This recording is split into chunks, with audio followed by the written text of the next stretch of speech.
The Massacre at New Eden. New Eden was supposed to be a new beginning. Humanity's first true interstellar colony, a beacon of hope nestled in the Andromeda expanse. Families had traveled across the stars to build homes, cultivate the land, and dream of a future where Earth was no longer humanity's only cradle. Then the Empire came. They did not send envoys. They did not declare war. They came as executioners. The first warning was a planetary distress call, cut short mid-sentence. Then came the data burst. Images and footage hastily compiled by dying hands. The Terran Diplomatic Corps intercepted it at the Galactic Senate, where Ambassador Elias Carter sat among hundreds of alien dignitaries. What he saw would haunt him forever. New Eden's cities were burning. Orbital bombardments had reduced entire districts to rubble. In the streets, civilians lay in twisted heaps, their bodies torn apart by plasma fire. The worst was the schools. Hospitals turned to cinders, shelters transformed into mass graves. The Empire had made no distinction between soldier and child. A final transmission flickered across the holoscreen. A child, no older than 6, crying for his mother as towering alien soldiers loomed over him, weapons raised. The feed cut to black. Carter stood frozen as the chamber erupted in voices, some horrified, others indifferent. The Imperial delegation, seated smugly across the vast hall, simply watched. "This is an atrocity," a Zalari ambassador shouted, her insectoid frame trembling. "This was a colony, not a military installation. Explain yourselves." The Imperial speaker, a reptilian being clad in ceremonial gold, merely tilted his head. Humanity was growing too bold. Their expansion needed to be curtailed. Carter clenched his fists. "You murdered civilians. Children." His voice was quiet, but the chamber felt the weight behind it. The speaker's slit-like eyes narrowed. They were potential threats. If left unchecked, your kind would soon demand seats in this very hall. "We have done what was necessary to maintain galactic order." Silence fell. The justification was clear. Humanity had been deemed a threat simply for existing. Carter exhaled slowly. The weight of 1,000 years of diplomacy, treaties, and careful negotiation pressed down on him. He had spent his career ensuring humanity would find its place among the stars, believing in reason, in coexistence. But this was beyond reason. He took a step forward. His voice, now steady as stone, echoed through the chamber.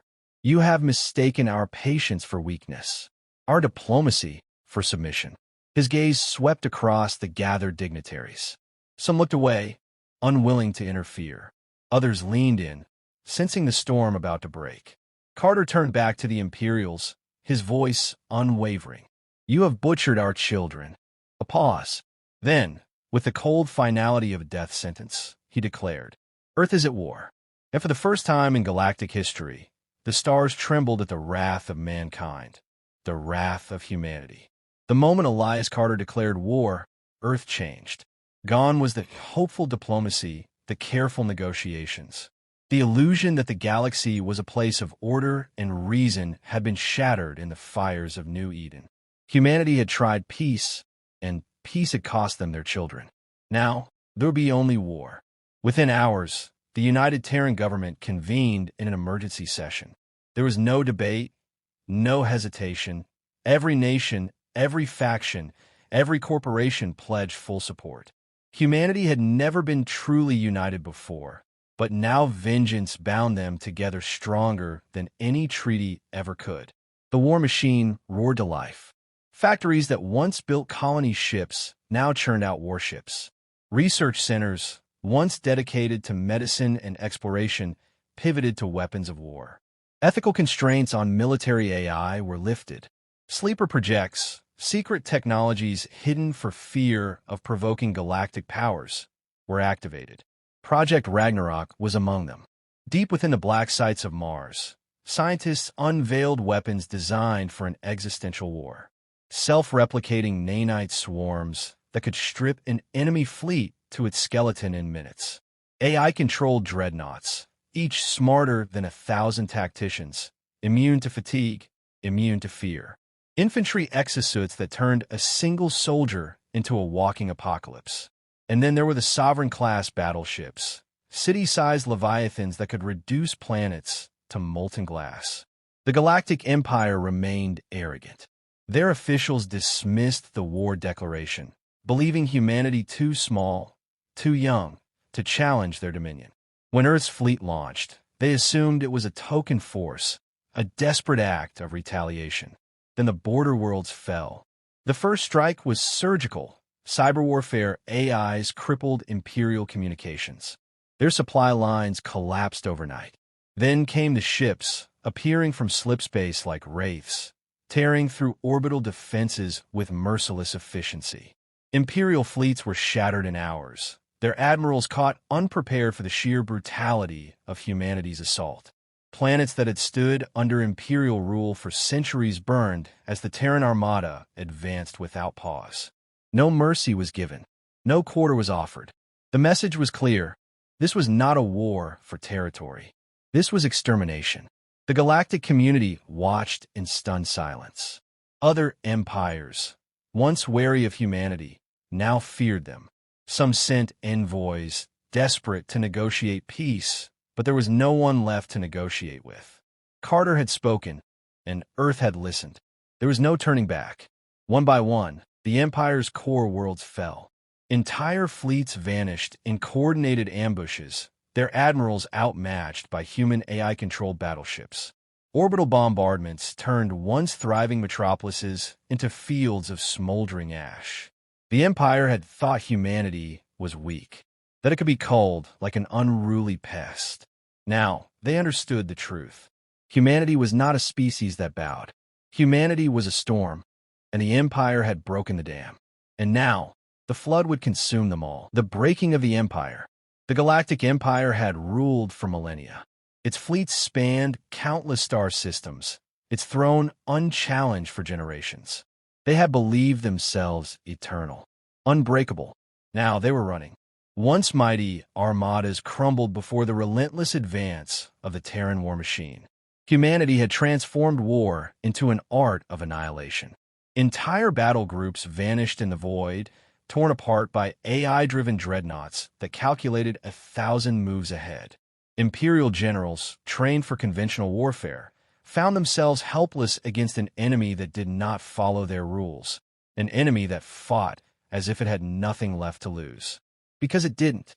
One by one, the Empire's strongholds fell. Planets that had once been bustling centers of commerce became graveyards. The proud banners of the Empire, once flown over 1,000 worlds, now burned alongside their cities. And still, the Terran Armada pressed forward, their fury unrelenting. Fear spread like wildfire. Imperial citizens, once assured of their empire's dominance, began to whisper the unthinkable. The Empire is dying. In desperation, the Imperial Senate sent envoys. They offered reparations, entire planets as tribute. They promised peace, withdrawal from all human territories. They even named the commanders responsible for the massacre at New Eden, delivering them in chains to Earth's diplomats. But Elias Carter did not respond. The war was no longer about justice.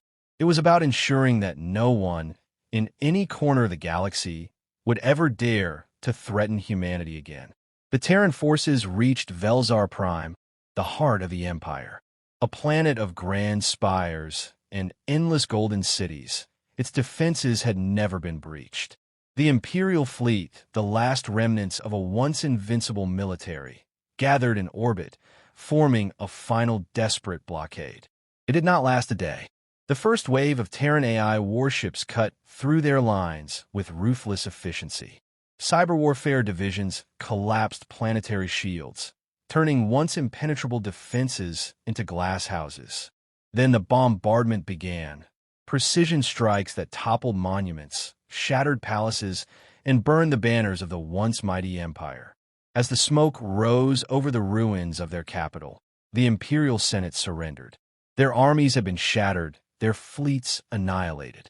The emperor himself was dragged from his throne, his golden robes stained with the dust of his fallen empire. They brought him before Carter. The emperor, once a figure of absolute power, knelt. His reptilian face was streaked with fear, his hands trembling. "Please," he rasped, voice barely above a whisper. "Mercy." Carter stared at him, expression unreadable. "Mercy." His voice was quiet, cold. "Like the mercy you showed our children?" The Emperor flinched but said nothing. There was nothing left to say. Carter gave a single nod. The execution was swift. The war was over. The Empire was broken. And the galaxy would never forget what happened when humanity was wronged. Ashes and aftermath. The Empire was dead. Its fleets had been shattered, its cities reduced to rubble. The throne world of Velzar Prime smoldered under a Terran banner, the golden spires of its capital lying in ruins. The Emperor was gone, executed before the eyes of a galaxy that now knew the price of crossing humanity. But war did not simply end with victory. It left echoes, some louder than the battles themselves. Across the former Imperial worlds, power vacuums formed. Some planets, long oppressed under Imperial rule, saw humanity as liberators. Others feared them, whispering that the Terran war machine was more terrifying than the Empire ever was. Carter stood at the heart of it all. He had led humanity's charge, given the order that started it, and refused every offer of surrender. Now, he watched as what remained of the galaxy's rulers gathered before him, their expressions shifting between awe and fear. The Zalari ambassador, who had once condemned the Empire's massacre, stepped forward. "The war is over," she said carefully. "The Empire is gone. What does humanity want now?" Carter exhaled slowly. Once he had believed in peace and diplomacy. That belief had died with the children of New Eden. And yet, as he stood amidst the ruins of what had once been the most powerful force in the galaxy, he felt no satisfaction, only exhaustion. "We want security," he said at last. "A galaxy where no one dares to harm us again." And so, the Terran Federation was born. The remnants of the Empire were divided, some worlds annexed as Terran colonies, others abandoned, left as lifeless husks to serve as a warning. Humanity did not rule with cruelty, but neither did they forgive. They installed puppet governments, controlled trade routes, and made sure no species would ever consider humanity weak again. Some alien civilizations pledged loyalty, seeing wisdom in siding with the victors. Others retreated into isolation, fearful that humanity's wrath had not yet cooled. There were whispers in the galactic corridors of power, whispers that humanity had become what it once despised, that in erasing the Empire, it had become the new dominator of the stars. Carter stood on the observation deck of a Terran warship, gazing down at Velzar Prime. Where once the Imperial banners had flown, now there was silence. General Vasquez approached, her voice measured. "It's done. The galaxy belongs to us now." Carter did not respond immediately. He had won. Earth was safe. Humanity would never fear extinction again. Then why did it feel so hollow? "They thought they could break us," he murmured. "Instead, they made us monsters." Vasquez said nothing. There was no denying the truth. The war was over. The galaxy had changed forever, and humanity, for better or worse, had changed with it.